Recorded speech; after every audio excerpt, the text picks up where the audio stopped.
Ya, sekali lagi selamat pagi Bapak Ibu semua saudara. Pagi Pak. Selamat pagi Ya. Pak Usada dan Ya, Bapak apakah Ibu ada semua. sukacita pagi hari ini? Ada dong. Amin. Amin. Sungguh penuh sukacita ya. Orang yang bersukacita pasti senyum.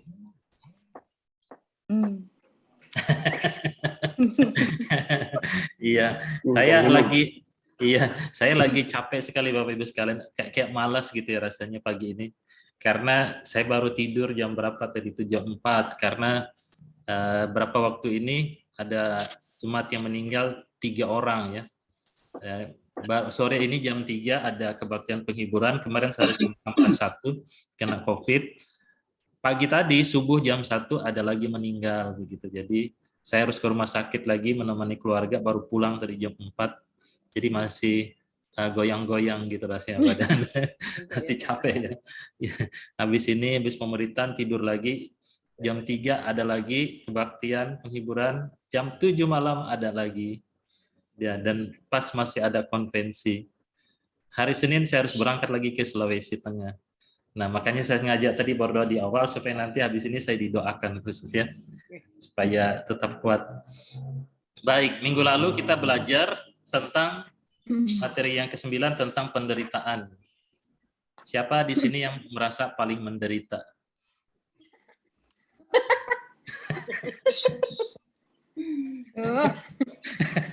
Kenapa, Bu? Gimana, Bester? Selama 1 minggu ini ada penderitaan? Puji Tuhan, nggak ada yang terlalu serius, Pak. Mau yang serius?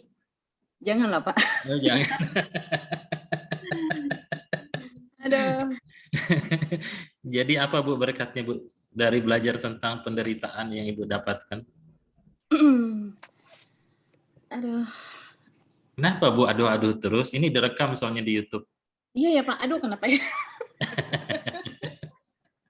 Oke. Mungkin sharing aja kali ya, Pak ya, dengan pengalaman yang saya alami gitu. Bagaimana bertumbuh dalam penderitaan itu. Jadi mungkin ini agak sedikit butuh waktu, Pak. Kejadiannya mungkin 12 tahun lalu gitu kan. Saya nggak usah ngomong masalahnya apa ya Pak ya, karena masalahnya nggak cuma satu, ada urut-urutannya gitu. Jadi datangnya itu sekalian gitu, rame-rame gitu kan ya. Jadi waktu itu kita baru pindah ke sini, baru aja pindah ke sini dari Serang gitu kan. Terus masalah itu datang, saya kaget gitu dong. Sama dengan pelajaran kita kemarin, pertanyaannya mengapa sih, kenapa sih saya harus mengalami ini? Masih itu pertanyaannya itu dulu gitu kan. Kenapa saya harus mengalami seperti itu, dan masalahnya nggak cuma satu gitu kan, langsung rentetan gitu kan. Jadi saat itu saya merasa bahwa saya nggak punya teman, memang nggak punya teman saya di sini karena baru pindah gitu kan. Nggak ada siapapun teman saya di sini. Berapa lama Ibu sudah pindah, Bu? Di sini sekarang 12 tahun Pak, 2010 pindah ke sini. Bisa, sekarang belum ada teman? Enggak, maksudnya kemarin, sekarang udah banyak Pak. Udah banyak. Oh. Ya. Maksudnya saat masalah itu terjadi, saya nggak punya teman di sini, gitu kan. Yang ada itu cuma kakak saya, istrinya Pak Ketua, gitu kan. Tapi beliau juga kan sibuk kerja ya, pergi pagi pulang malam. Jadi benar-benar saya ngeblank sendiri, gitu kan. Waktu itu saya merasa, aduh Tuhan kenapa di sini terjadinya, kenapa nggak di sana, gitu kan.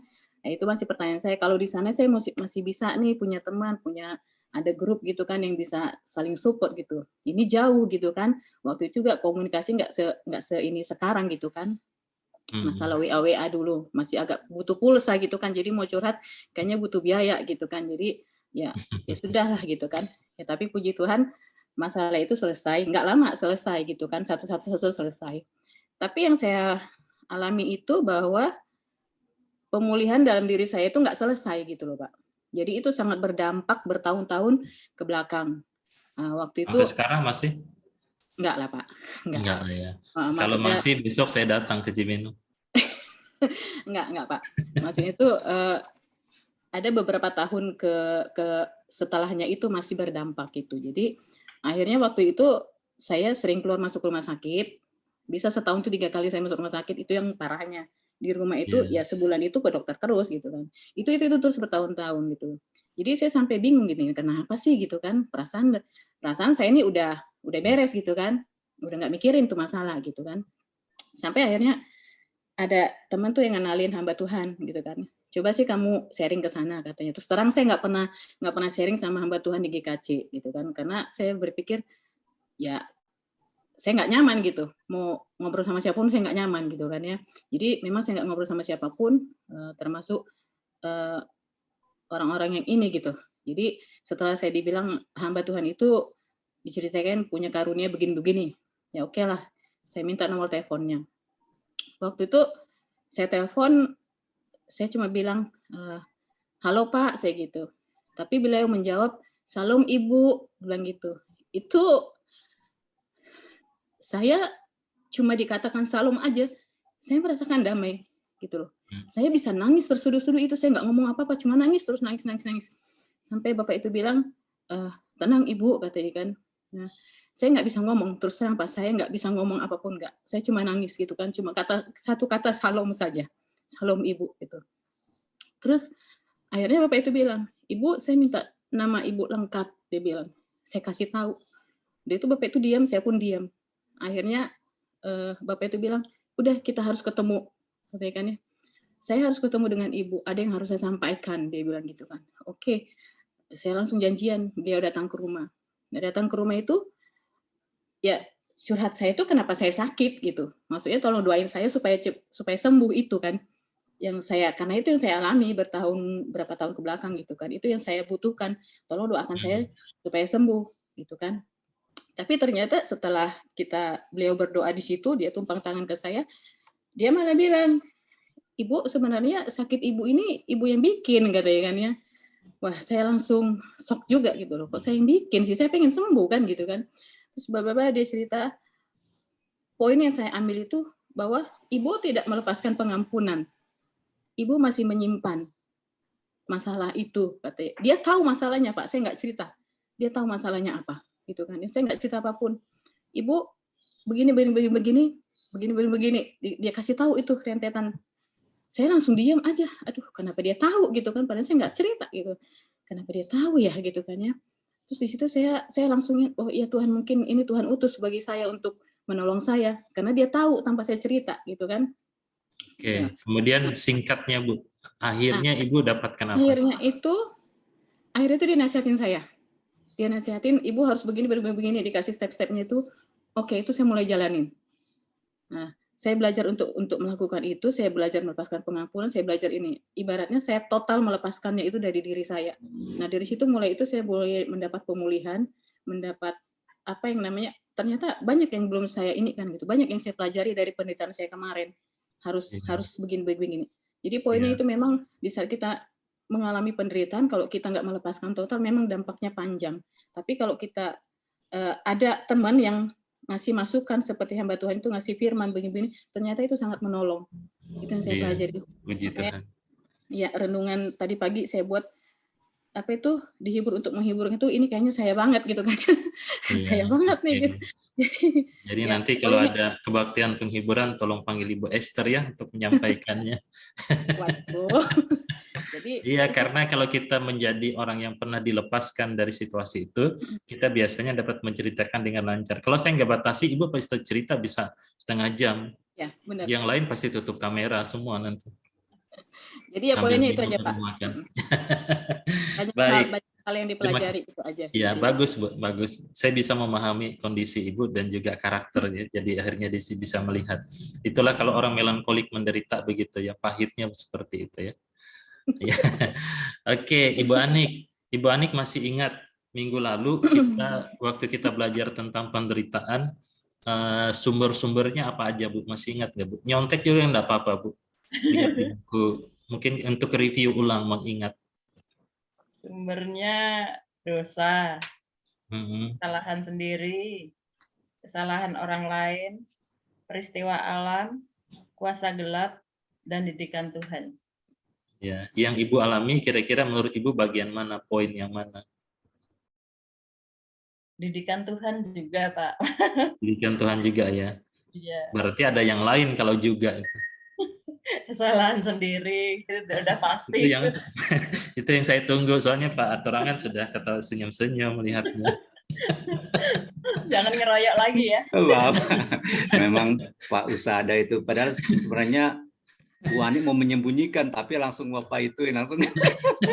Karena Pak Usada ini sukanya menjebak, Pak. Saya diam aja loh Bu Ani. Saya tahu Ibu kan baru sakit, jadi saya nggak mau komentar. Ternyata Pak Usada. Iya. Oke Bu, ya nggak apa-apa. Ya, cuma itu jadi inti apa dari senyumnya Bapak itu sudah menyetujui sebenarnya. Baik. Nah, kemudian kita ingat hasil-hasil memahami hasil penderitaan ya. Nah, ini yang memang tidak mudah. Kalau kita ingat itu ada beberapa hal. Jadi yang pertama itu mengarahkan perhatian kita kepada Tuhan. Kita ingat bahwa penderitaan itu bisa mengarahkan kita ke sana walaupun dalam prosesnya tidak bisa langsung seperti itu. Ya, tahap-tahapan itu ada. Kemudian yang kedua membentuk keserupaan dengan Kristus. Ini pun tidak mudah. Bagaimana kita dibentuk pada awalnya biasanya komplain atau mencari siapa yang salah. Ya, ini dosa siapa? Ada lagunya ya. Ini salah siapa? Ini dosa siapa ya. Nah, kemudian yang berikutnya itu menyatakan karya dan kemuliaan Tuhan. Ya, kita ingat peristiwa tentang orang yang sakit ya, orang yang buta sejak lahir. Kemudian meneguhkan pengenalan orang lain akan Tuhan. Ya, ini juga perlu kita belajar bagaimana akhirnya kita mendapatkan keteguhan dari penderitaan itu. Masih ingat bukan bahwa orang yang paling banyak menderita dan dibentuk adalah orang yang paling banyak dipakai. Mau dipakai Tuhan? Mau menderita? Ogah. Tantangannya di situ, Pak. Iya, iya. Jadi kami pun hamba-hamba Tuhan sudah mengalami Bapak Ibu sekalian. Jadi kalau kami cerita itu banyak sekali, panjang sekali penderitaan, pergumulan yang kami hadapi ya. Itu tidak mudah. Kelihatannya usil suka mengganggu, tetapi banyak hal di dalam perjalanan kehidupan yang Tuhan izinkan terjadi. Nah, kita yang senyum-senyum ketawa pun bisa sama seperti Amsal berkata. Ya, masih ingat Amsal berkata apa? Di dalam tawa pun ada kepedihan hati. Ya. Bisa ya. Jadi itu bisa terjadi di dalam kehidupan kita. Nah, bagaimana kita menghadapi penderitaan? Mari kita belajar mempercayai diri, mempercayai Tuhan secara sepenuhnya. Ya. Sekali lagi, waktu kita mau percaya itu gejolak itu ada terjadi. Ya, tidak mudah untuk kita hadapi. Seperti kemarin saya mendampingi keluarga yang berduka itu kena COVID karena tidak vaksin, kemudian meninggal masih muda, umur 43 tahun, belum punya anak, kemudian istrinya ditinggal sendirian. Ya, jadi kita mendampingi mereka dalam kondisi seperti itu. Dan setelah itu masa-masa inilah yang masa yang kosong kehampaan setelah meninggalnya pasangan. Biasanya ada berdua di rumah, sekarang tinggal sendiri. Itulah masa paling kritis biasanya yang dihadapi oleh orang yang berduka. Bukan pada saat meninggalnya saja. Tapi 6 bulan setelah itu masa yang tidak mudah. Jadi tugas kami untuk mendampingi, menguatkan mereka, juga memberikan mentor, itu juga membutuhkan perhatian khusus ya. Nah, kemudian kita belajar bagaimana kita menanggapi penderitaan itu dengan tepat. Oke, sebagai perwakilan ayat hafalan, karena bagian ini sudah umum. Ya, Pak Ketua kelas kira-kira mau tunjuk siapa Pak untuk mewakili? Kalau Pak mau juga saya persilahkan. Roma 8 ayat 28 sampai 29 karena ini umum dan banyak yang sudah tahu. Ya Pak, saya akan coba Pak, daripada deg-degan Bu Ani udah deg-degan aja dia Pak, nanti Pak Hatorangan nunjukin saya, katanya saya coba dulu. Tapi ini tanggung jawab besar loh Pak. Kalau benar, benar semua. Kalau salah, salah semua. Harus konsentrasi, tutup mata, tidak boleh menengok ke kiri, ke kanan, ke atas, dan ke bawah. Fokus ke depan. Iya Pak. Roma 8 ayat 28 dan 29. Kita tahu sekarang bahwa Allah turut bekerja dalam segala sesuatu untuk mendatangkan kebaikan bagi mereka yang mengasihi Dia, yaitu mereka yang terpanggil sesuai dengan rencana Allah. Sebab semua orang yang dipilihnya dari semula, mereka juga ditentukannya dari semula untuk menjadi serupa dengan gambar anaknya, supaya anaknya itu menjadi yang sulung di antara banyak saudara. Amin. Luar biasa. Betul semua Bu Maya? Betul semua. Betul. Bu Maya suaranya belum dibuka? Betul Pak, saya udah tepuk tangan jadi nggak dengar ya. Iya, ada yang salah Bu tadi. Kurang Ada satu kurang tadi. satu kata. Bagi Kurang Oh, satu aku nggak kata. nyimak, aku ngeliat Pak torangannya. Kita. Oke, sekarang kita coba lihat di ayat 28. Menurut Ibu Maya, 28 itu kalau Ibu pahami secara singkat saja. Allah turut bekerja dalam segala sesuatu yang Ibu pahami apa? Dalam segala situasi kondisi apapun tuh Tuhan ada. Gitu. Ada, amin. Terus? Jadi kita kalau mau lakukan kesalahan pun Tuhan juga tahu. Apalagi kita melakukan kebaikan, Tuhan akan berkati. Kalau dalam hal penderitaan, karena ada relasi dengan penderitaan? Kalau konotasi dengan penderitaan, Allah turut bekerja dalam segala sesuatu untuk mendatangkan kebaikan bagi setiap orang yang mengasihi Dia. Jadi kalau kita tidak sungguh-sungguh mengasihi Tuhan, ya penderitaan itu akhirnya akan menjadi beban kita sendiri. Tapi kalau kita merasa bahwa penderitaan itu Tuhan izinkan, jadi kita akan mendapatkan kelegaan, walaupun menderita. Menderita ya. Oke, Pak Pram. Menurut Pak Pram, mudah nggak mempraktekkan bagian itu yang disampaikan oleh Ibu Maya? Di saat kita menderita, apakah kita menemukan bahwa Allah turut bekerja? Bukankah kita akan marah karena kita mengingat Allah Maha Kasih, Allah Maha Penyayang, kenapa Tuhan membiarkan penderitaan, apalagi penderitaan yang paling tragis? Misalnya kecelakaan, maut, gitu. Ya, memang kadang nggak serta-merta mudah mempercayai, Pak. Ya. Butuh waktu untuk bisa memahami bahwa itu ada dalam rencana Allah. Butuh waktu, Pak ya? Ya, butuh waktu. Jadi ini butuh waktu, butuh pendampingan, butuh keterbukaan hati, karena biasanya tidak mudah. Ya, coba kita dengarkan sekali lagi pengalaman Ibu Anik. Apakah Ibu melihat Allah bekerja dalam segala sesuatu waktu sakit kemarin? Kalau menurut saya semua itu sudah sesuai dengan ayat ini, Pak. Karena enggak, maksud saya waktu Ibu alami ada ya, pertanyaan nggak muncul waktu bergumul itu? saya cuma percaya semua yang akan terjadi atau yang saya alami itu pasti sesuai dengan rencana Allah. Karena saya misalnya kayak waktu kemarin sebelum operasi itu kan memang tahun 2020 dokter saya udah setahun itu mengalami sakit gitu, dan dokter sudah menyuruh operasi, tapi saya kan menentang gitu. Saya masih nanti juga sembuh sendiri. Di saat Ibu menentang itu apa yang muncul, Bu? Karena dia ada 4 tahap biasanya orang waktu menghadapi penderitaan, khususnya sakit stadium atau sakit yang disebut parah itu. Iya. Tahapan apa yang Ibu kira-kira Ibu ingat tahapannya apa yang Ibu alami? Tahapannya ya saya waktu sakit itu saya tadinya cuma berdoa, saya yakin Tuhan sembuhkan dengan obat-obatan yang saya minum sambil jalan gitu. Terus begitu disuruh operasi saya enggak, pasti nanti habis ini setelah menopause juga enggak, penyakitnya hilang sendiri gitu. Jadi akhirnya saya berdoa,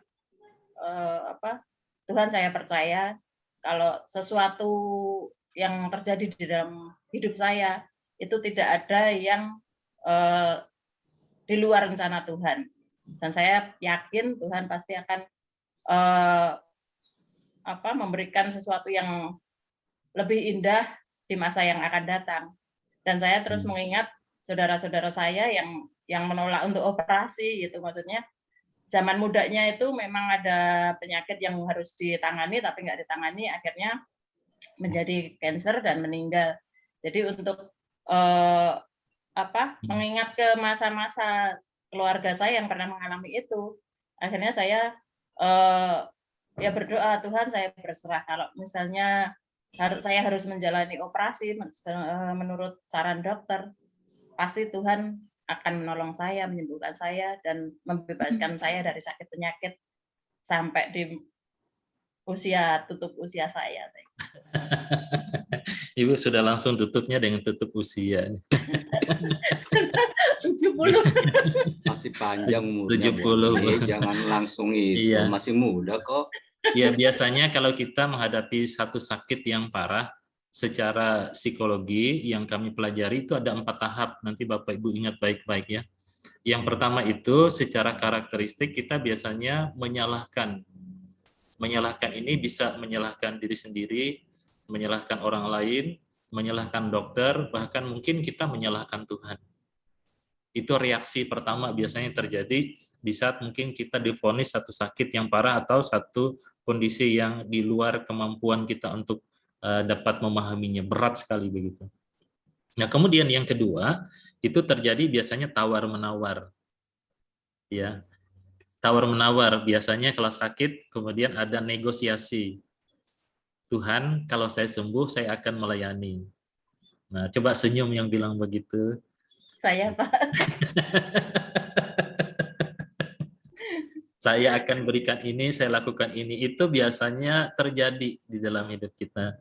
Ya, kemudian kalau Tuhan sembuhkan, cenderung biasanya lupa.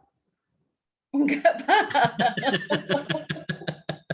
Ayo, hati-hati yang lupa. Iya. Kan maksudnya melayani itu bukan harus di gereja kan, Pak, gitu. Iya, Maksudnya, amin. menjadi lebih baik itu sudah menjadi Iya. itu. Tapi waktu sakit mulai kan ngeles deh. waktu sakit kan enggak ada kan bilang enggak harus di gereja kan? Iya, nggak ada itu. Pokoknya melayani Tuhan. Sekarang kalau udah mulai sembuh, boleh dong. Iya, Pak, itu yang gereja, kedua Pak. biasanya terjadi negosiasi atau nasar atau apa itu terjadi. Kemudian yang ketiga itu tahapnya itu biasanya stres sampai kepada depresi. Ya karena situasi yang berat ya yang kita hadapi biasanya berdiam diri, kemudian menutup diri ataupun bisa mengambil keputusan yang bisa negatif, kemudian kita cenderung emosi pada saat seperti itu. Nah, tahap yang keempat, yang terakhir, yang harusnya kita sampai ke titik itu adalah menerima kenyataan bahwa memang kita mengalaminya, kemudian kita bersyukur dan kita menghadapi dengan kekuatan dari Tuhan. Ya, ini membutuhkan proses yang tiap orang berbeda. Ada yang cepat, ada yang lambat, ada yang bertahun-tahun baru sampai kepada tahap untuk dapat menerima dengan syukur semua kenyataan yang dihadapi itu. Saya kasih contoh, ada satu teman punya saudara di Bekasi, dia kena kanker tulang. Bapak Ibu, saya tidak tahan melihat penderitaannya. Bapak Ibu bayangkan saja tulang panggulnya ini hancur karena kanker tulang. Dia kemudian bagian tulang belakangnya hancur juga. Dia nggak bisa duduk, nggak bisa ngapa-ngapain lagi. Perihnya luar biasa. Nah, kemudian waktu terakhir saya dipanggil untuk berdoa, dia masih bisa bicara. Ya, saya pegang tangannya, itu halus, sudah seperti bayi gitu, kurus sekali. Ya, kemudian saya tanya, Ibu, apa yang perlu saya doakan? Disitulah saya masih ingat senyumnya terakhir, itu senyum terakhir. Dia senyum, dia bilang, Bapak tidak perlu berdoa supaya sembuh, bersyukur karena Tuhan itu baik bagi saya. Ya, dia sempat negosiasi dengan Tuhan, kalau sembuh dia akan aktif kembali melayani di komisi wanita dan seterusnya. Itu dia alami, tapi sampai di titik terakhir ini dia alami sakit itu kurang lebih kalau saya tidak salah 3 atau 4 tahun ya, sakit yang sangat parah yang dia alami itu. Nah, saya masih ingat peristiwa itu setelah kita doakan, siangnya kemudian sore dengan tenang, dengan senyum meninggal dunia, gitu ya, meninggal dunia. Tapi dia sampai kepada titik itu. Ya, jadi ini proses-prosesnya tidak semua, ya, tidak gampang bagi kita menghadapi penderitaan itu. Ada orang yang hampir kehilangan imannya di saat terakhir, ada juga. Ya, dan sayangnya orang-orang itu kadang-kadang adalah orang yang aktif melayani pekerjaan Tuhan. Ya, karena dia mengenal, memahami tentang kasih setia Tuhan, tetapi pada saat seperti itu bisa mengalami masa krisis juga dalam hidupnya. Masih ingat Hizkia, Raja Hizkia? Menangis, Tuhan kasih tahu bahwa dia akan meninggal. Kemudian dia berdoa minta tambah umur. 15 tahun Tuhan tambahkan. Tapi 15 tahun itu ternyata kemudian dia gagal, jatuh dalam kesombongan, dan dia berkata, enggak apa-apalah, nanti ini hancur, yang penting bukan di masa saya, di masa nanti di bawah saya. Nah, itu kejatuhannya Raja Hizkia. Jadi Bapak Ibu kalau sudah mau game over gitu, minta Tuhan tambahkan saya 15 tahun. Bisa. Game over lagi, memangnya games. Ya. Baik, sekarang kita akan melihat pelajaran kita yang terakhir di dalam buku Bertumbuh di Dalam Kristus. Ya, Bapak Ibu sekalian, ini kita belajar bagian ini tidak panjang pengajarannya ya. Ya, jadi pelipat gandaan rohani. Ini menyegarkan, gambarnya buah-buahan ya. Aduh, enak sekali ini buah-buahannya, seger sekali ya. Nah, Bapak Ibu sekalian, apakah yang dimaksudkan dengan pelipat gandaan rohani? Kita mulai dengan membaca Injil Markus pasal 4 ayat yang ke-20. Ya, mari kita membaca bagian ini. Minta Yola bantu kita baca, Yola. Markus 4 ayat 20. Markus 4 ayat yang ke-20, dan akhirnya yang ditabur di tanah yang baik ialah orang yang mendengar dan menyambut firman itu lalu berbuah. Ada yang 30 kali lipat, ada yang 40 kali lipat, dan ada yang 100 kali lipat. Oke. Nah, Bapak Ibu sekalian, jadi kalau kita melihat di sini ada satu pertumbuhan ya. Nah, ini berbicara tentang bagaimana kebenaran firman Tuhan itu disambut, kemudian bertumbuh, berbuah. Di sini dikatakan ada yang 30 kali lipat, ada yang 60 kali lipat, ada yang 100 kali lipat. Nah, bagian ini menjelaskan adanya pertumbuhan ya, yang terjadi. Dan Bapak Ibu sekalian, kalau kita berbicara tentang di sini 30, 60, kemudian 100, ini berbicara dikaitkan selalu dengan intinya melihat, mengerti, menanggap, kemudian mendengar secara spiritual. Sekali lagi, kalau ini berbicara tentang menyambut dan berbuah ini, dan berkali-kali lipat ini biasanya selalu dikaitkan dengan beberapa bagian. Melihat, mengerti, menanggap, mendengar secara spiritual. Ya. Beda dengan yang tidak mengerti. Jadi memang ada pertumbuhan berkali-kali lipat. Nah, kalau kita ingat, kalau kita membaca konteksnya di dalam Markus pasal 4 ini di dalam ayat yang ke-1 sampai ayat yang ke-20 itu perumpamaan tentang seorang penabur. Ya, tentang seorang penabur. Jadi, seorang penabur yang menaburkan benih firman Tuhan, kemudian jatuh, ada yang di berbagai tempat, kemudian jatuh di tanah yang subur, kemudian ada menghasilkan pertumbuhan yang berkali-kali lipat. Nah, kalau kita memperhatikan di sini di dalam Injil Markus ada 4 jenis hati. Ada yang hafal 4 jenis hati tersebut?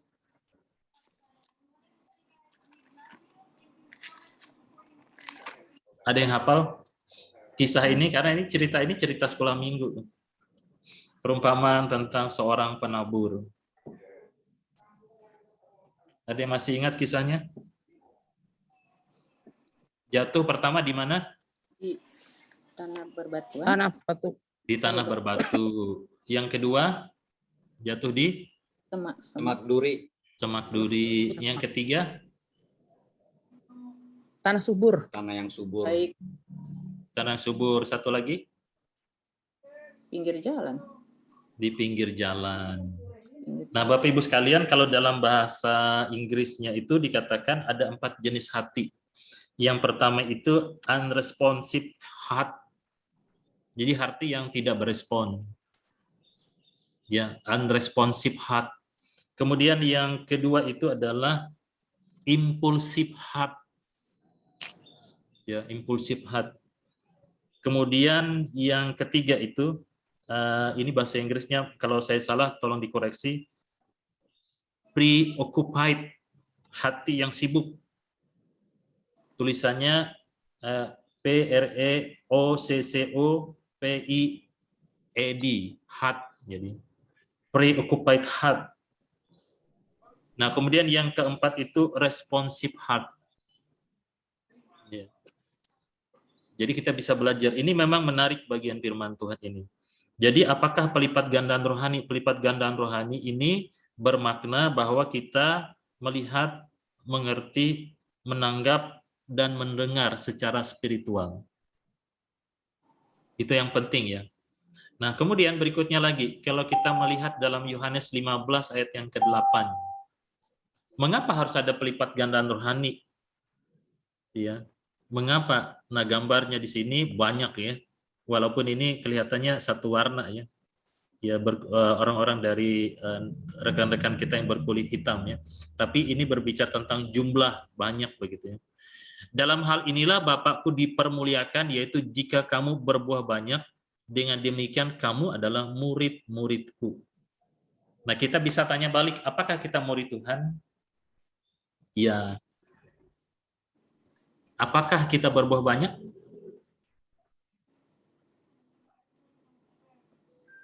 Saya ulangi dengan bahasa Indonesia yang disederhanakan. Apakah kita adalah murid Tuhan? Ya.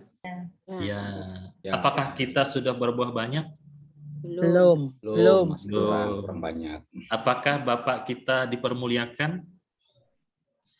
Ya. Jawaban ketiga itu bergantung dengan yang Kedua. pertama dan kedua. Lebih kepada yang kedua. Ya, ini jadi dibalik ini Pak Torangan. Jadi saya balik untuk melihat, menguji dari urutan ini ya. Iya. Nah, jadi mengapa pelipat gandaan rohani itu terjadi? Karena memang tujuannya supaya nama Tuhan itu dipermuliakan, bukan diri kita. Kalau Tuhan memakai kita, itu adalah anugerah yang daripada Tuhan. Ya, anugerah Tuhan. Jadi ini alasan mendasar mengapa harus terjadi pelipat gandaan rohani. Nah, tolong dipikirkan, pelipat gandaan rohani ini bukan pertambahan ya. Pertambahan dengan pelipat gandaan itu berbeda. Ya. Lipat kali ganda. Kalau tambah itu 1, 2, 3 itu pertambahan. Kalau pelipat gandaan 1, 2, 2, 4, 4, 8, 8, 16 terus berlipat kali ganda. Ya, karena kita memang merindukan pemuritan itu tidak berakhir hanya pada diri kita, tetapi ada orang lain yang kita muridkan juga. Ya. Jadi ini intinya mengapa harus ada pelipat gandaan rohani. Nah, sekarang kita akan melihat bagaimana pelipat gandaan rohani itu terjadi.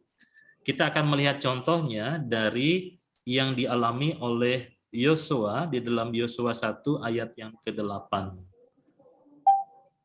Oke, silahkan minta kesediaan Ibu Dwi, tolong bantu kita baca Bu. Yosua 1 ayat yang ke-8.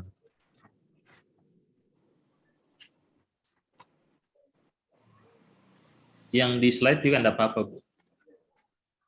Suaranya belum dibuka, Bu. Tulisannya agak ketutup dengan ini. Ya. Kitab Taurat. Iya, Yosua 1 ayat 8. Janganlah engkau lupa memperkatakan kitab Taurat ini, tetapi renungkanlah itu siang dan malam, supaya engkau bertindak hati-hati sesuai dengan segala yang tertulis di dalamnya. Sebab dengan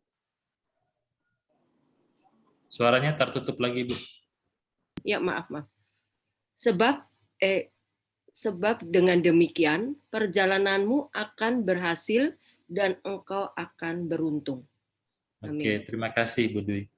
Nah, Bapak Ibu perhatikan yang kata-kata yang berwarna merah ya. Di dalam Yosua pasal 1 ayat 8 ini ada 3 kata. Ya. Janganlah engkau lupa, pertama memperkatakan. Kemudian yang kedua renungkanlah. Kemudian yang ketiga, Bertindak. bertindak. Melakukan. Ya, Bertindak. jadi melakukan. Nah, ini dasar yang paling kuat bagaimana pelipat gandaan rohani ini. Ya, jadi ini dipilah menjadi 3 bagian. Nah, sekarang kita akan melihat satu persatu. Ya, jadi Yosua diminta untuk tidak melupakan ini. Ya, pertama merenungkan firman Tuhan, kedua melakukan firman Tuhan, kemudian yang ketiga memperkatakan atau menularkan menjadi berkat dengan firman Tuhan tersebut. Kalau melakukan itu artinya kita yang melakukannya. Jadi kita diubahkan. Kalau merenungkan itu memahami, kemudian kita melakukan dalam hidup kita secara pribadi, mengubah hidup kita, kemudian menjadi berkat bagi sesama kita. Waktu Yosua mendapatkan bagian firman Tuhan tersebut, itu tidak mudah Bapak Ibu sekalian. Karena Yosua pada waktu itu dipilih untuk menggantikan Musa sebagai pemimpin bangsa Israel. Yosua adalah seorang abdi dari Musa. Sesudah Musa meninggal, Yosua dipilih untuk memimpin bangsa yang besar, dan pada waktu itu belum semua tugas yang diemban oleh Musa itu selesai. Tugas utamanya ialah memasuki tanah perjanjian dengan membagi wilayah di mana bangsa itu mendapatkan milik pusaka. Dan kita tahu juga bahwa bangsa Israel pada waktu itu bangsa yang baru keluar dari tanah Mesir. Mental mereka perlu banyak dididik, kerohanian mereka perlu banyak diperbaharui. Dan mereka ini terkenal dengan bangsa yang tegar tengkuk. Yosua akan menjadi pemimpin. Waktu Yosua di bawah pimpinan Musa lebih mudah, karena tanggung jawab semuanya ada di Musa. Sekarang dia yang menjadi pemimpin. Nah, Bapak Ibu sekalian, yang pertama kita lihat di sini merenungkan firman Tuhan. Nah, untuk kita dalam pelajaran kita di dalam buku yang kedua ini, bertumbuh dalam Kristus, merenungkan firman Tuhan bisa kita artikan kita mempelajari kembali apa yang sudah kita pernah pelajari. Meskipun sudah berlalu ayat-ayat hafalan, jangan lupa ya, pelajaran-pelajaran tentang arah pertumbuhan, hambatan pertumbuhan, kemudian penata layanan yang baik dan bertanggung jawab, kemudian bagaimana kita menata layani waktu, uang, kemudian bagaimana kita bertumbuh melalui pencobaan, penderitaan, kita pelajari kembali. Ya, mempelajari kembali untuk mengingat bagian ini menolong kita untuk mengerti. Karena selesai buku bertumbuh bukan berarti pertumbuhan kita juga berhenti. Ya. Harus terus bertumbuh. Nah, kemudian buatlah rencana. Mungkin Bapak Ibu bisa kalau ada kesempatan, ada berkat, ya, ada kemauan, belilah buku-buku untuk menunjang. Jadi ada buku yang di bagian terakhir dari buku kita ini, buku-buku yang disarankan untuk kita baca. Nah, kemudian yang berikutnya, melakukan firman Tuhan. Ya. Nah, di sini kita memperjuangkan komitmen untuk menerapkan setiap pelajaran bertumbuh dalam Kristus. Nah, apakah sudah tercapai? Ya, kita coba memeriksanya. Nah, untuk itu mari kita membuka buku kita, sasaran kualitas bertumbuh dalam Kristus. Kalau di dalam buku saya, halaman 83. Sama, Pak. Sama ya? Sama. Nah, di sini ada 4 sasaran kualitas yang diharapkan. Yang pertama itu pengajaran, yang kedua kerohanian, yang ketiga karakter, yang pelayanan. Oke, sekarang kita akan baca satu persatu. Untuk pengajaran, saya minta Pak Haturangan membacakannya, sasaran pengajaran, kemudian kriteria penampakan di halaman 83. Sambil kita pikir apakah di dalam diri kita sudah tercapai belum atau sudah bertumbuh atau bagaimana. Mari kita coba simak. Silahkan Pak. Baik Pak. Sasaran pengajaran. Memahami perintah Tuhan untuk bertumbuh dalam segala hal ke arah Kristus seumur hidup. Memahami dan memandang hidup sebagai sebelahnya kemudian ke sebelahnya penampakan. Oke, makasih Pak. Adanya komitmen untuk terus-menerus bertumbuh dewasa dalam hubungan pribadi dengan Tuhan, pemahaman pengajaran, kedewasaan karakter, dan pekerjaan pelayanan sebagai respon terhadap firman Tuhan. Lanjut Pak atau lanjut Pak.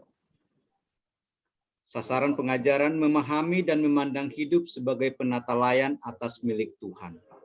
Adanya pengakuan akan pemilikan Tuhan atas waktu, harta, dan seluruh hidupnya, dan memandang dirinya sebagai penata layan, bukan pemilik.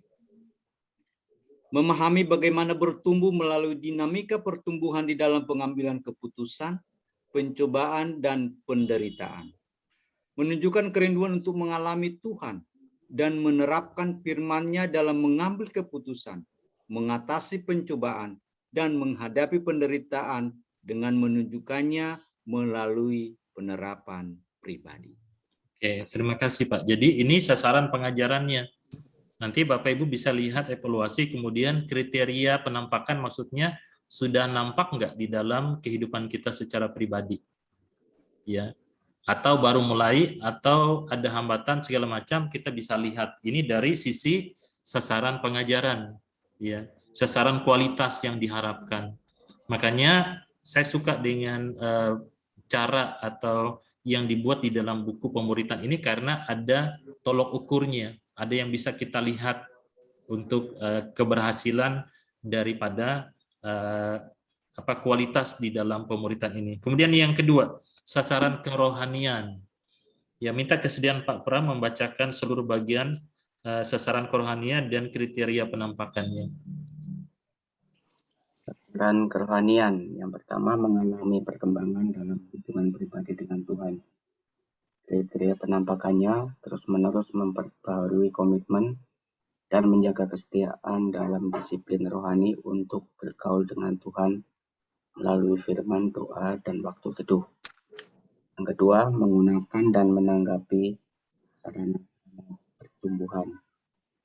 Penampakannya adalah menunjukkan kesungguhan dan mengambil tindakan nyata untuk mencari dan mengusahakan sarana pertumbuhan secara lengkap. Yang ketiga, mengatasi hambatan-hambatan pertumbuhan. Penampakannya adalah menunjukkan kesungguhan dan mengambil tindakan nyata untuk mengatasi dan hambatan pertumbuhan secara tuntas. Oke, terima kasih Pak Pram. Nah, Bapak Ibu bisa lihat di sini sasaran kerohanian misalnya. Saya kasih contoh yang pertama, mengalami perkembangan dalam hubungan pribadi dengan Tuhan. Ya, kemudian penampakan yang nyata di dalam hidup kita terus-menerus memperbaharui komitmen dan menjaga kesetiaan, komitmen dan kesetiaan dalam disiplin rohani untuk bergaul dengan Tuhan melalui firman, doa, dan waktu teduh. Ya, jadi ada perkembangan, ada sebuah komitmen, ada kerinduan. Masih ingat bukan pada waktu itu menggunakan sarana pertumbuhan harus dimotivasi karena kasih kita kepada Tuhan. Makin dalam kita mengenal, memahami, mengerti akan kasih Tuhan, maka ini tidak menjadi satu kesukaran bagi kita karena ini dalam relasi cinta. Orang yang sedang dalam relasi cinta itu biasanya akan punya kerinduan yang dalam. Ya. Tidak perlu bertanya lagi berapa lama saya harus membaca Alkitab, merenungkannya. Ya, kapan saya harus melakukannya. Nah, kalau betul-betul digerakkan oleh cinta, maka kita akan menginginkannya, kita menatanya, kita merindukannya. Dan kita sangat bersukacita di dalamnya. Itu sasaran secara kerohanian. Kemudian karakter. Ya, mari kita lihat dari sisi karakter ya. Kita akan melihat dari sisi karakter. Ya, kita akan belajar dari sisi karakter di sini. Ya, mohon kesediaan Ibu Esther membacakannya dari sisi karakter, Bu. Sasaran karakter yang pertama, memiliki kerinduan dan kesungguhan untuk menjadi penata layan yang setia dan bertanggung jawab atas waktu. Penampakannya, menunjukkan perubahan pandangan, sikap, dan tindakan nyata dalam penggunaan waktu. Yang kedua, memiliki kerinduan dan kesungguhan untuk menjadi penata layan yang setia dan bertanggung jawab atas harta. Penampakannya menunjukkan perubahan pandangan, sikap, dan tindakan nyata dalam penggunaan harta. Oke, nah ini yang diharapkan dari sisi sasaran karakter. Bagaimana kita dapat menggunakan menjadi orang yang penata layan yang setia dan bertanggung jawab. Kemudian kita bertanggung jawab dengan waktu dan harta yang Tuhan berikan kepada kita. Karena kita bukan pemilik, kita hanya pengelola. Pandangan kita berubah ya terhadap harta, terhadap waktu itu berubah. Ya, ingat baik-baik ya. Ada batas waktu hidup kita. Oke. Sekarang coba kita ingat Bapak Ibu sekalian tanpa membuka buku. Ada yang masih ingat penata layanan atas waktu? Ada pandangan Alkitab tentang waktu itu ada 3. Ada yang masih ingat dengan cepat tanpa membuka buku? Ya, penata layanan. Yang pertama, waktu itu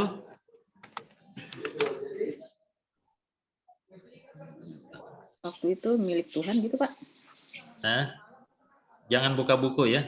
Ini ujian lisan. Ada 3.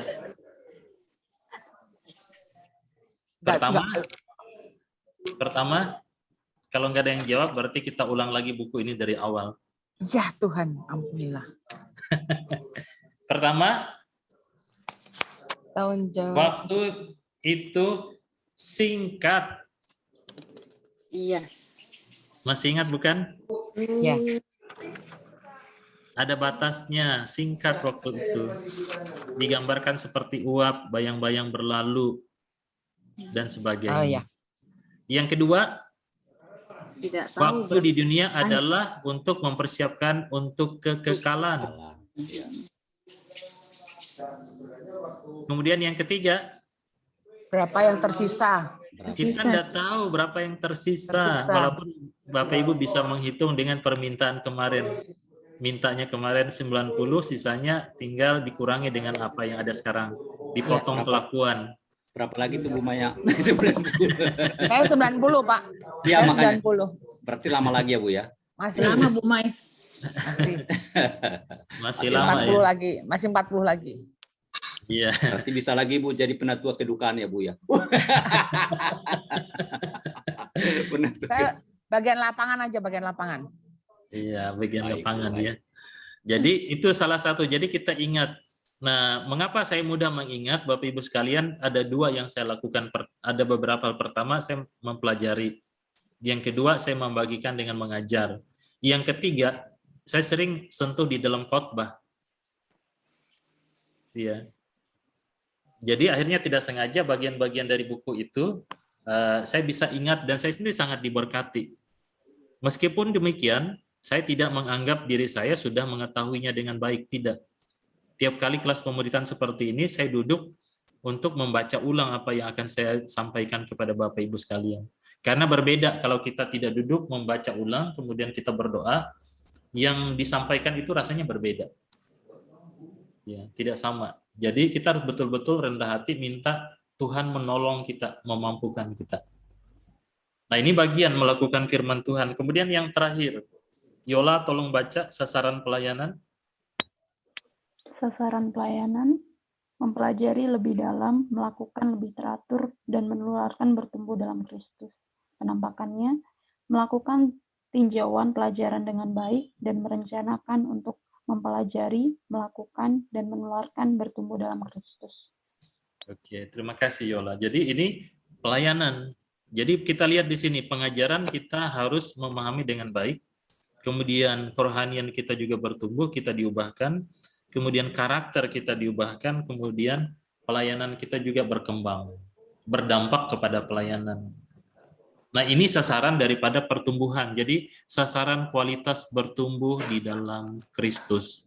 Nah, saya berharap Bapak Ibu sekalian, ini bukan sekedar sebuah pembelajaran yang hanya berlalu begitu saja, tetapi ini menolong kita untuk terus berubah dan menjadi berkat. Nah, kita diingatkan kembali ya tentang bagian ini. Ya, bagaimana kita kemudian bertumbuh ya. Kita buat rencana. Kita kerjakan lagi, kemudian kita periksa perjalanan kehidupan kita dan apa yang kita lakukan, kemudian setelah kita periksa, kita tindak lanjuti. Berharap sama seperti siklus RKPT ini, kita naik terus. Waktu naik itu memang tidak mudah. Ya, nanjak itu tidak mudah, dibutuhkan banyak tenaga. Ya, masih ingat bahwa untuk memulai itu langkah raksasa. Dibutuhkan tenaga, masih ingat bukan? Pesawat ulang-alik yang menuju ke ruang angkasa itu dibutuhkan tenaga yang besar waktu dia lepas landas.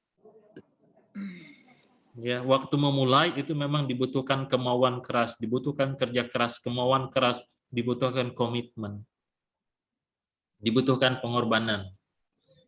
Ya. Nah, kemudian memperkatakan firman Tuhan. Nah, ini bagian ini adalah mempergunakan sebanyak mungkin kesempatan untuk membagi kepada orang-orang lain yang ada di sekitar kita. Ya, bisa mencoba melakukannya mungkin di dalam secara pribadi, di dalam kelompok, atau mungkin juga di dalam kelas. Ya, supaya lebih memahami dengan baik, kemudian menerapkannya secara teratur ketika mengajarkannya. Makin banyak kita bertumbuh, kemudian memperkatakan firman Tuhan ini, makin banyak contoh praktis di dalam hidup yang bisa kita sampaikan kepada orang lain. Ya, karena memang jemaat bukan membutuhkan sebuah teori atau doktrin yang hebat-hebat, bukan, tapi dia membutuhkan seorang Kristen yang mengalami perubahan dan hidupnya diubahkan secara nyata, secara real. Ya. Ini bagian bagaimana kita memperkatakan. Dan ingat Bapak Ibu sekalian, ini adalah pertumbuhan 360 derajat. Ya. Masih ingat bagian ini pun mengulang apa yang pernah kita pelajari. Nah, di dalam pelipat gandaan rohani, di sini kita ingat bahwa kita membutuhkan pembimbing, membutuhkan mentor yang dapat menolong kita ya. Nah, jadi bagian ini sangat penting sekali. Nah, kemudian yang kedua, kita juga membutuhkan rekan sesama untuk bertumbuh. Sahabat ya. Saya berharap bahwa kita betul-betul menjadi sahabat di dalam, paling tidak di dalam kelompok ini. Ya, jadi bisa saling membantu.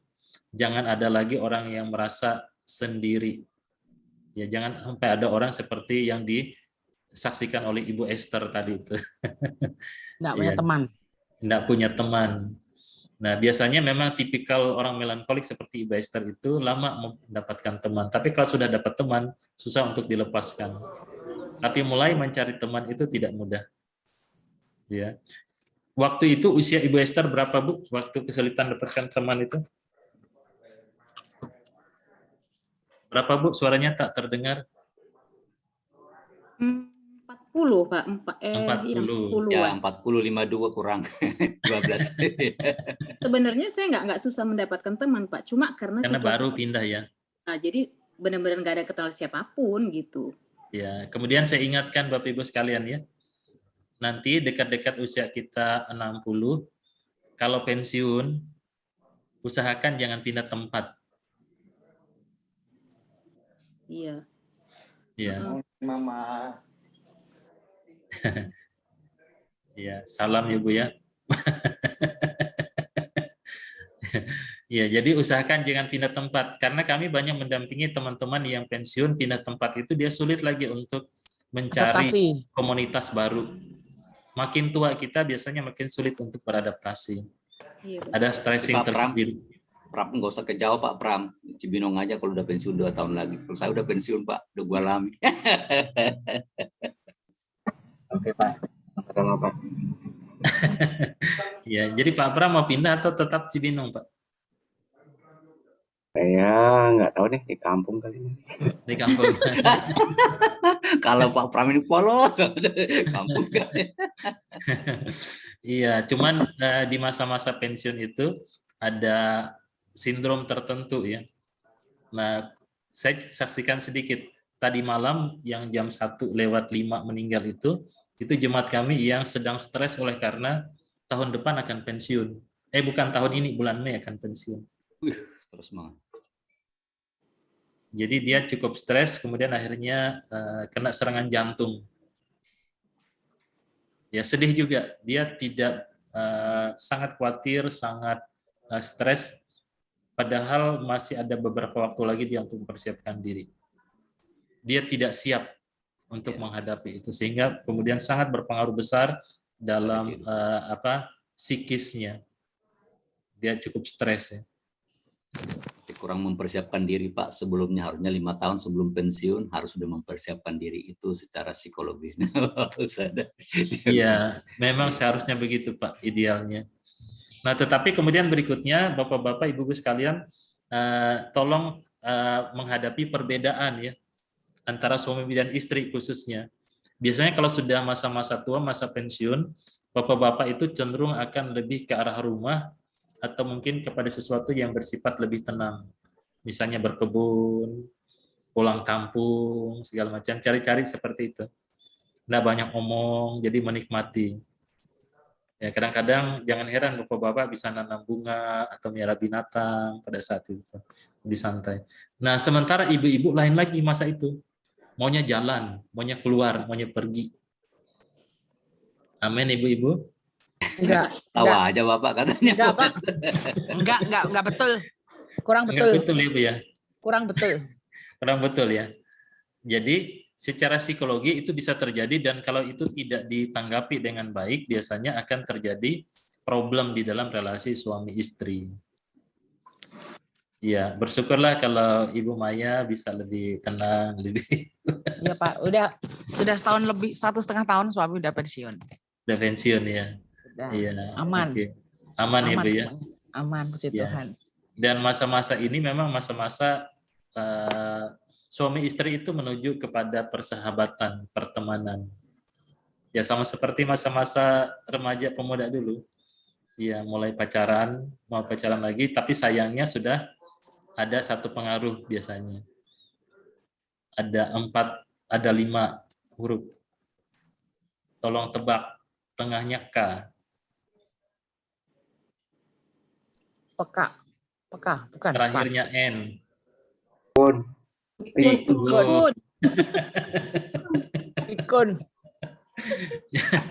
Ya, itu bisa terjadi ya. Nanti bisa lihat ya.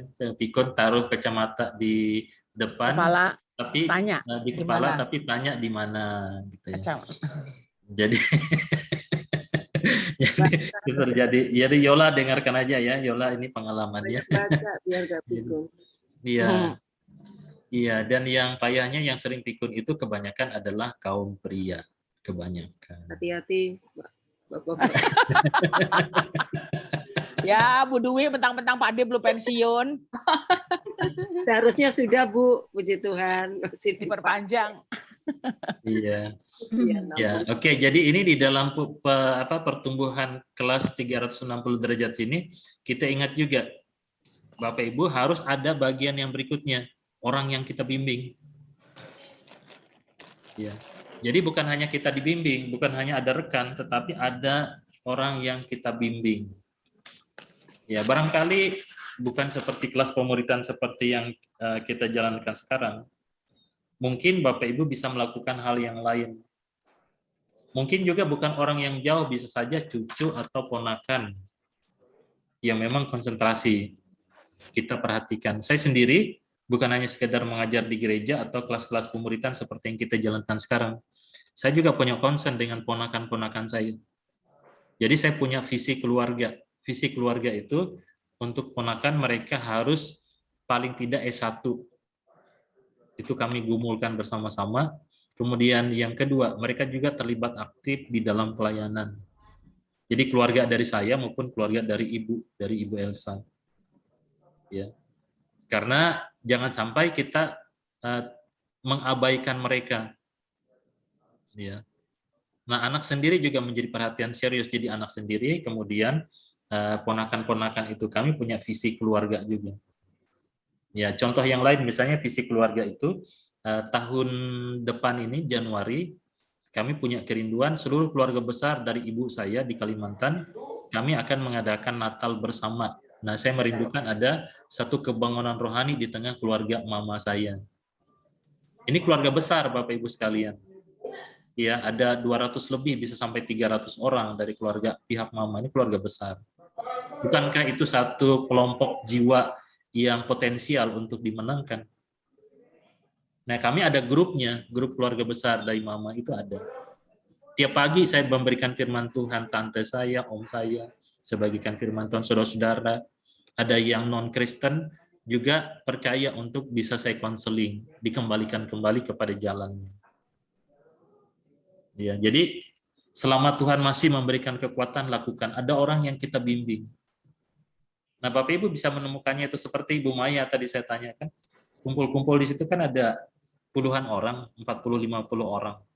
Nah, itu sasaran pemuritan yang empuk gitu. Untuk kita muridkan. Bayangkan 50 ini misalnya masing-masing nanti bawa 2 saja. Bisa 100. Itu ideal hitung-hitungannya ya. Karena di dalam pemuritan ada yang berhasil, ada yang tidak. Ya, sama seperti nanti, saya tidak tahu Bapak Ibu apakah setelah selesai kelas pemuritan berbuah, apakah ada yang menghasilkan buah 30, 60, atau 100? Jika saya tidak tahu, tergantung respon kerinduan kita sekarang. Apakah kita berhasil, ataukah hanya stop berhenti pada diri kita saja. Ya, nanti akan kelihatan. Dan semuanya tujuannya untuk kemuliaan nama Tuhan, bukan karena nggak enak hati ya. Wah, nanti bulan Juli nanti takut ditanya Pak Ustadz, kita jalankan aja lah sampai bulan Juli. Sesudah itu nggak usah. Ya, ya jangan karena sungkan, jangan karena sungkan nggak enak hati sama saya, jangan ya. Sama Gusti Allah ya urusannya. Oke. Nah, kemudian bisa kita tinjau ulang, Bapak Ibu bisa mempelajari ulang, ya bisa mengingat-ingat kemudian apa yang pernah kita pelajari, silahkan. Bisa menceritakan ringkasan pokok pelajaran. Ringkasannya saja, mungkin kita tidak ingat semuanya, tapi inti-inti pentingnya kita masih ingat. Atau pertanyaan-pertanyaannya. Ya. Coba sekarang tanpa membuka buku, saya mau tanya lagi. Masih ingat nggak? Apa artinya Kristus menjadikan Kristus sebagai pusat hidup orang percaya? Buku pertama.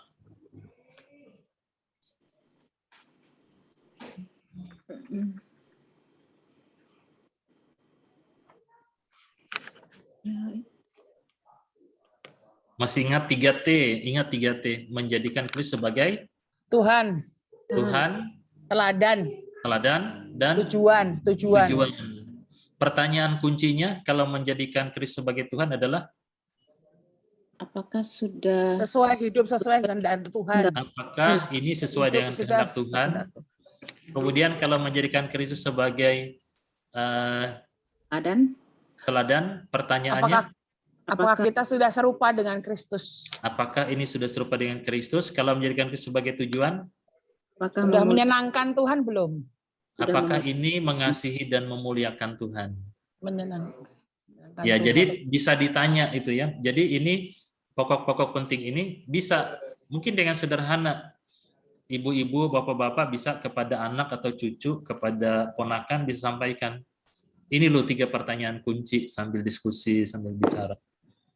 Ya, jadi misalnya kalau mereka pacaran, kita tanya, apakah sudah menjadi Kristus menjadi pusat di dalam hidup kita? Apakah pacaranmu memuliakan nama sesuai kehendak Tuhan? Kalau tidak, jangan. Ya, anak-anak itu membutuhkan satu pembuktian atau biasanya masuk kepada logika. Saya biasa dengan anak saya juga begitu. Dia tanya sesuatu, kemudian saya kasih tahu kebenaran-kebenaran itu, kita diskusi. Jadi mereka bukan hanya sekedar sebuah ditegur atau dimarahin gitu, bukan. Anak-anak itu membutuhkan kebenaran dan juga membutuhkan teladan dari kita. Ya, jadi itu penting sekali. Nah, kemudian ini tolong diperbaiki Bapak Ibu sekalian ya, tolong diperbaiki karena di bagian ini ada ada yang ada kesalahan mungkin dalam penulisannya. Ya, pertama tanamlah gagasan, terus Petiklah petiklah. tindakan. Ya, jadi saya ganti ya. Tanamlah gagasan.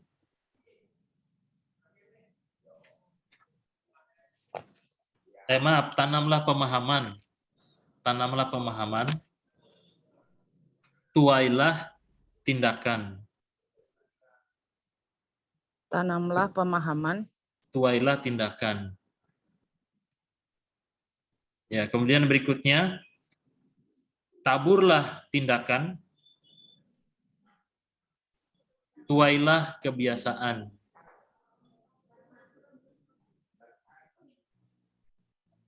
Yang tadi itu, maaf ya Bapak Ibu ya, tabur juga ya. Taburlah pemahaman, tuailah tindakan. Kemudian yang kedua, taburlah tindakan, tuailah kebiasaan. Kemudian yang ketiga, taburlah kebiasaan, tuailah karakter. Taburlah kebiasaan, tuailah karakter.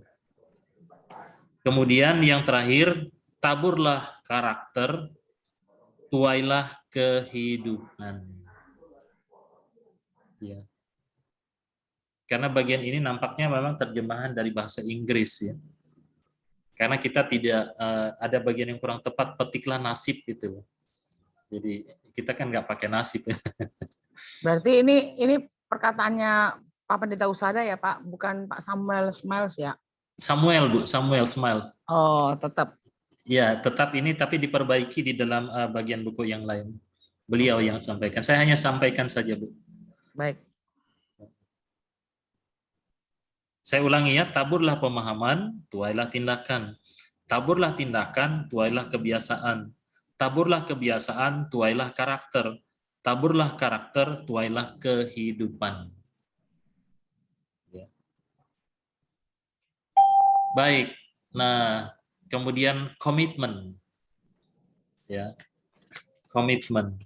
Bapak Ketua Kelas, silakan baca komitmen dengan berdiri tegak, hormat bendera, mewakili kelas benih. Ya, baik Bapak Ibu. Bapak ganti kata saya dengan kami. Oke.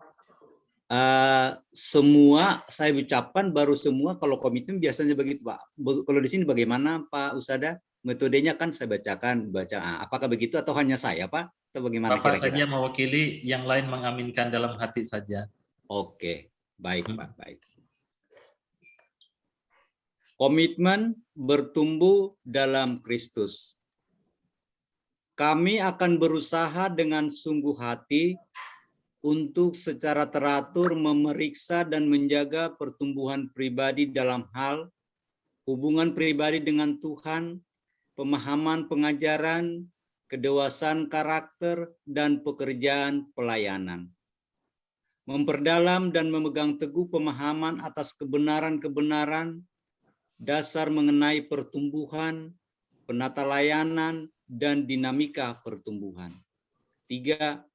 Melakukan dan menularkan disiplin-disiplin rohani dalam hal menggunakan sarana-sarana pertumbuhan, menjadi penata layan yang baik, dan setia atas waktu dan harta. Amin. Oke.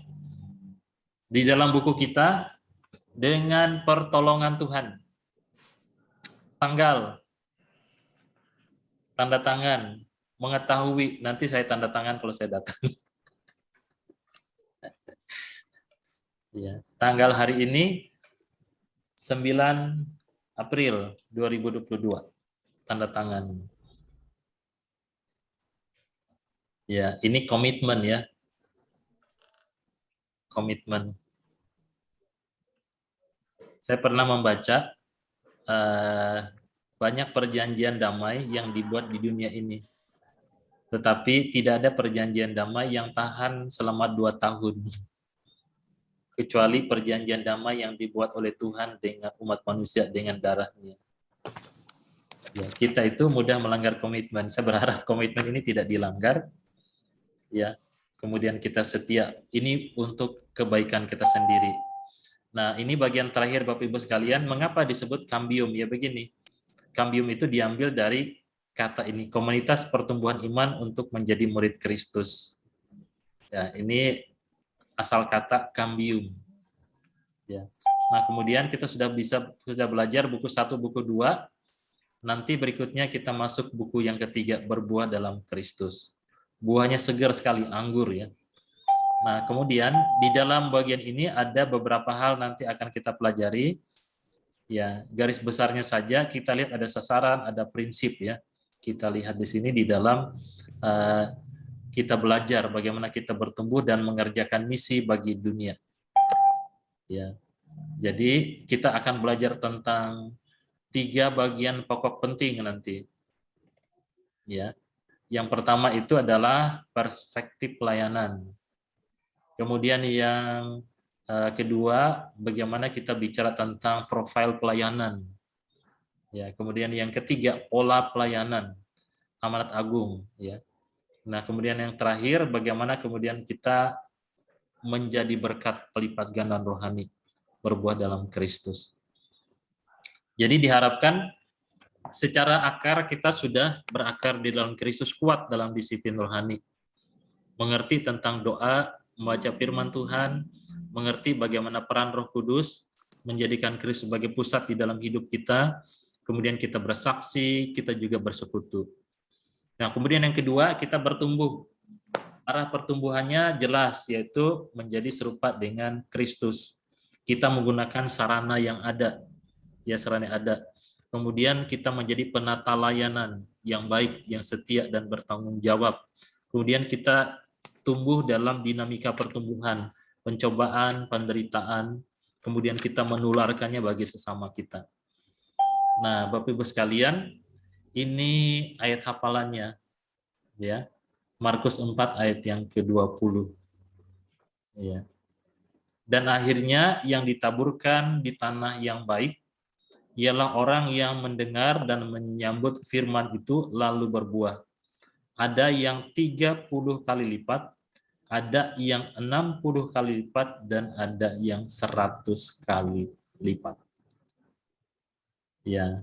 Nah, demikian pembelajaran kita di bagian terakhir ini pendek. Begitu juga dengan renungannya nanti. Hanya 3 hari saja, Pak Ketua Kelas. Jadi hanya 3 renungan untuk bagian yang terakhir.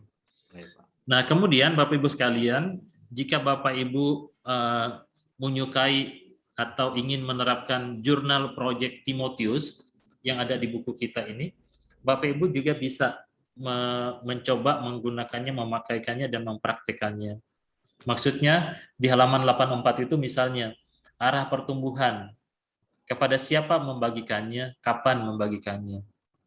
Itu perlu didoakan. Kemudian sarana pertumbuhan dan seterusnya, kepada siapa mau dibagikan, kemudian kapan membagikannya. Ya, inilah tugas pemuritan. Jadi berharap bahwa murid itu lulus dengan baik, kemudian bisa memuridkan orang lain juga.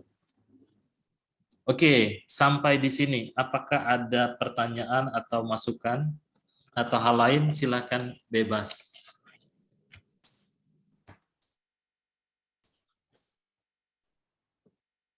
Minggu depan kita lanjut ya Pak dengan berbuah. Jadi nggak ada jeda. Oke. Saya akan tutup rekamannya dulu ya.